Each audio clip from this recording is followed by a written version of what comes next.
Hello everyone, and let's talk story, but not just story. It might get a little bit gory, so it certainly won't be boring. Shut up, alright? Nergigante has a lot of mystery around him, and Monster Hunter World for the first time seems to have a proper, air quotes, story to get invested in, and that story revolves around something that is as of yet a why does this happen? And that is the Elder Dragons migrating to the New World once every 10 years, and how Zorah Magdaros, the kind of giant walking volcano, and Nergigante, our spiked Wolverine type Elder Dragon, are connected to that, because they are. So combining what we do know and my hunches, let's go find Nergigante and talk about this. Now this is going to be incredibly dangerous, and if we're not prepared properly, we might end up getting hurt. That's why I've got safety hunters on hand to protect me if anything goes wrong. Let's get out there. I kind of do really want to do a sort of documentary type video on each monster. Would that be cool? In fact, actually, at the end of this video, I do want to tell you guys about my general plans for Monster Hunter, get some feedback, and let you know what's up. But yes, so let's begin with what we do know, the hard facts. Starting with Nergigante. Now, he's very spiky. I know, right? You come here for quality analysis that you can't get anywhere else. But no, it's important because these spikes are the core to him, both as a creature lore-wise and as a fight that is interesting, because these spikes will break off consistently while he's in combat. However, they will grow back very quickly. He has immense regenerative prowess.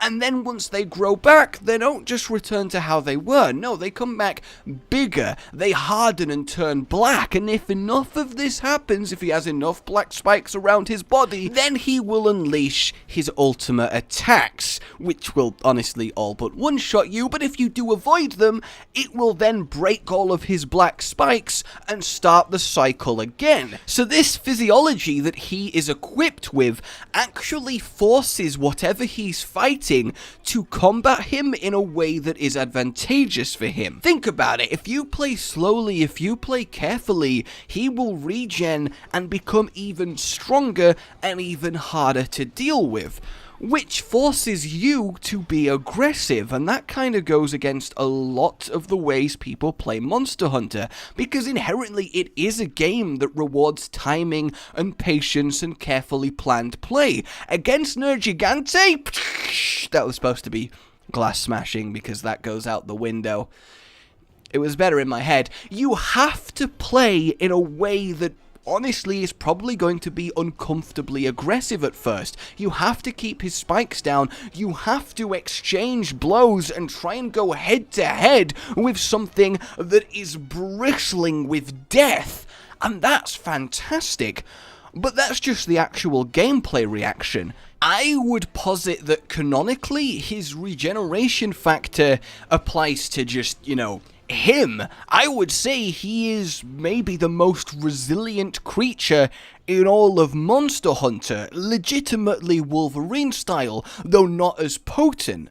And you've got to remember that this guy has no elemental prowess, right? Normally, up until this point, an Elder Dragon comes equipped with the power to command flames, thunder, storm, wind, or, whatever their choice is, and throw it at you with such overwhelming ridiculousness that you just can't do anything about it. But when it comes to how physically strong they are, they're not actually that impressive. Obviously outside of the colossally big, city-sized ones, but we'll exclude them here. If you compare the straight physicalness between, let's say, a Kushala Daora,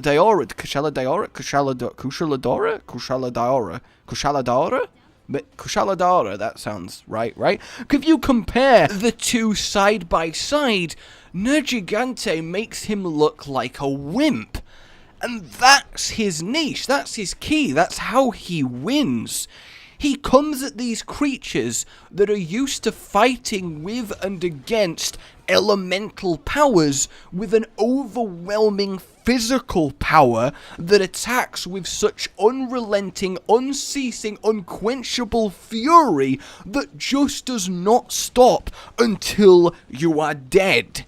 And the thing is, Nergigante doesn't need to have a defense against these flames or thunder or whatever. Because of his regen factor, he knows that any given thing that he tanks while fighting these guys is going to heal. He is going to, over the course of a fight with another Elder Dragon, take much less damage than they will because of that healing. In Monster Hunter, when you first fight an Elder Dragon, you can complete the quest by repelling it, which is doing enough damage to make it flee instead of just fully die. But then the next time you fight the Elder Dragon, it will still have the damage you dealt to it from before. If you broke its horn, for example, it would start with its horn broken. It carries over. But with Nergigante in that situation, I would say that he would just be on full health again.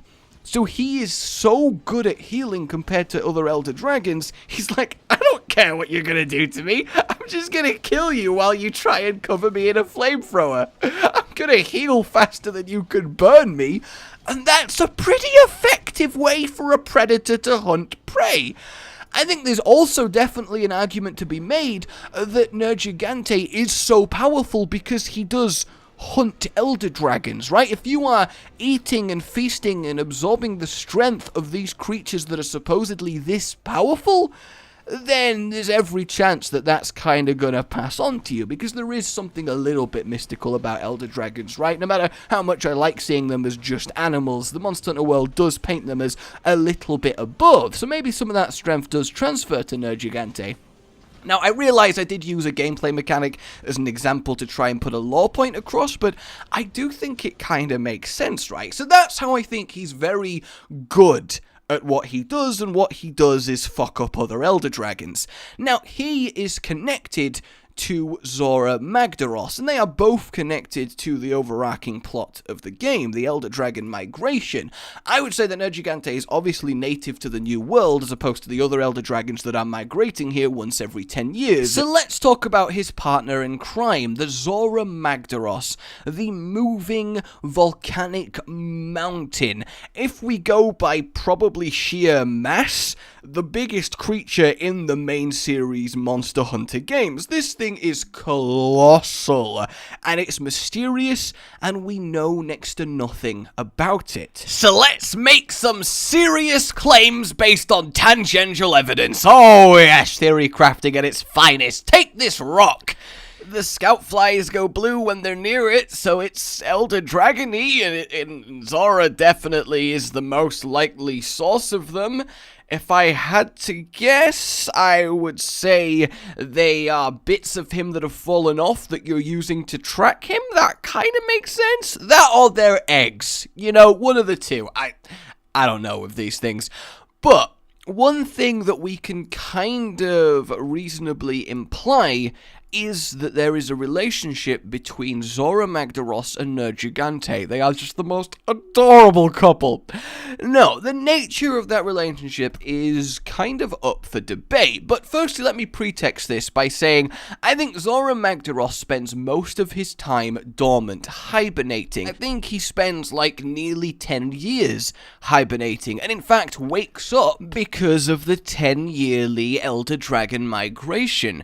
We see him rumbling out the ground like he was just slotted into the mountain as part of the environment, and it makes sense because something that colossally large would need such a ridiculous amount of sustenance to keep it going, and it just wouldn't be practical for it to be permanently active, moving around and hunting. It would need such a slow metabolism for this creature to function. It would have to be like the snakes that can have a meal and then not need to eat for months after, and the best way to achieve that is a state of near permanent hibernation when you're that large.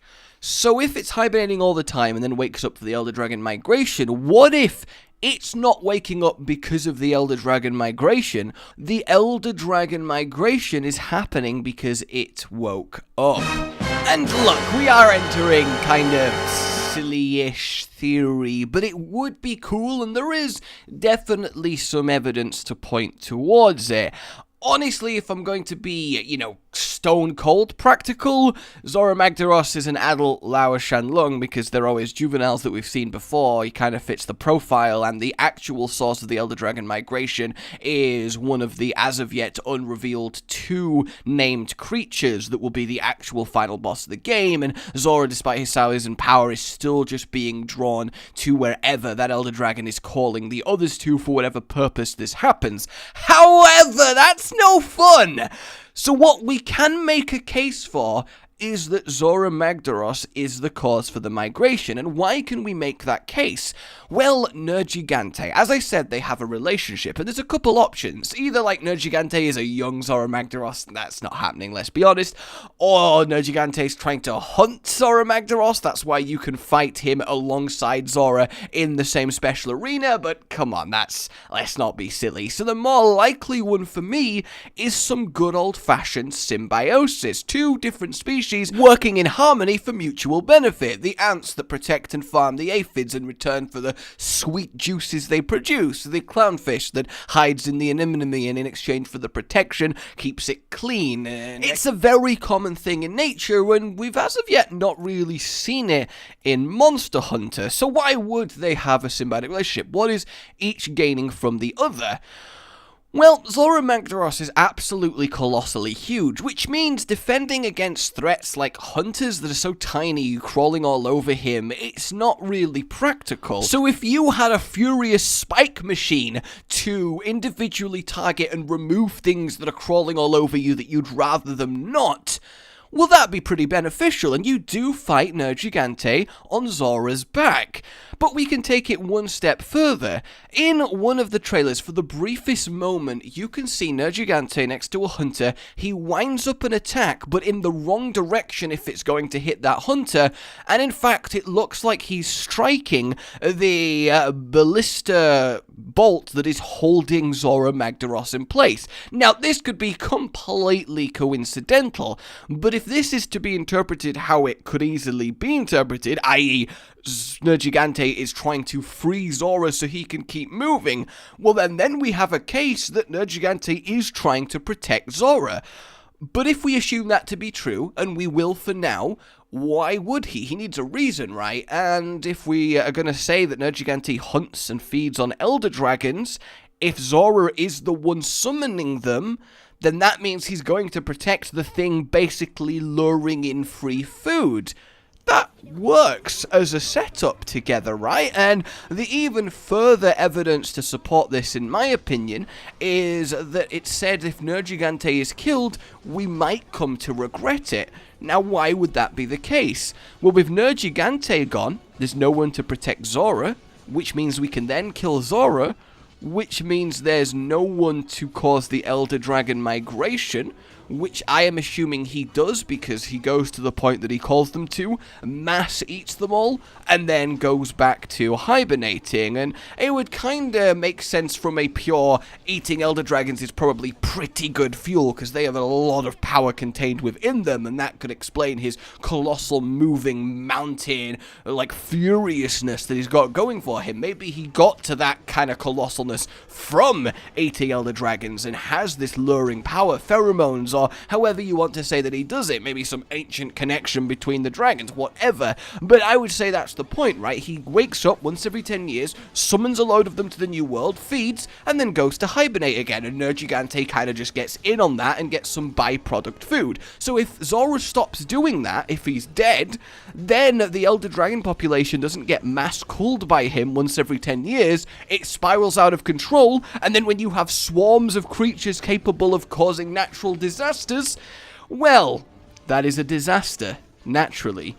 So I feel like if you look at all that, it does almost tie together quite well, right? A part of me actually just now is realizing it's kind of very similar to the plot of How to Train Your Dragon, with the ancient, like, huge dragon calling all the others to it so it can eat them. But still, alright, it's just Monster Hunter's just gonna rip off How to Train Your Dragon, How to Train Your Monster. That would be kind of cool. Though I guess that's just Monster Hunter Stories, which is a really good game. Either way, that is what I think is potentially going on here, and I think that would be really cool. Realistically, I do think it's just going to turn out that Zorah is being drawn just like every other Elder Dragon, and his size makes that problematic because he's bashing his way through everything. So essentially, this would be a Elder Dragon self-balancing ecosystem that prevents them from truly wiping out the world. That's a wrap. Nergigante, and I'm here to say, who even needs another Elder Dragon anyway? I appear and I ruin your day. You'll end up with a growing appreciation for the way that I kill my foes with aggressive evisceration. Stop trying to figure out why I play the way that I play, okay? Okay, I guess that was a wrap. No, but that's my theory. Let me know what you think. I do love thinking about this stuff, so I don't know if you want more things like that. But to my plans with Monster Hunter then, I'm basically going to be doing a lot. I want to do some documentary type stuff, some guidey stuff, listy stuff, just basically fun one-offs, etc. But series-wise, initially, I want to do a solo playthrough of the game with, you know, a bit more of a serious focus, really examining the monsters and fighting them and getting to grips with them and really absorbing and enjoying the experience with you guys. And then alongside of that, but less frequently, I want to do a co-op, more shenanigansy fun edited series with the same guy that was in my noob and pro video that a load of you guys loved. So essentially, I do like 4 story missions, upload them, then I would do the 4 story missions with him in co-op for his first time, my second time, and then release them all in a kind of fun way of presenting it. So we get like the best of both worlds, hey, when it comes to Monster Hunter. But let me know what you think. My name has been Rage. Like if you've enjoyed this, subscribe for more. Patreon keeps you going right now, so if you, well, want to keep me going, consider supporting me, but please don't feel compelled. Goodbye. Rage Gaming with the video float. But that's all that's really relevant at the mo, but I'm still gonna leave this up so you patrons know that I love you even though the outro's no longer that kind of relevant. But the new one's being worked on and it's gonna be a truly badass song, and don't worry, I won't be doing any rapping on it. I'm gonna go now. This was shit.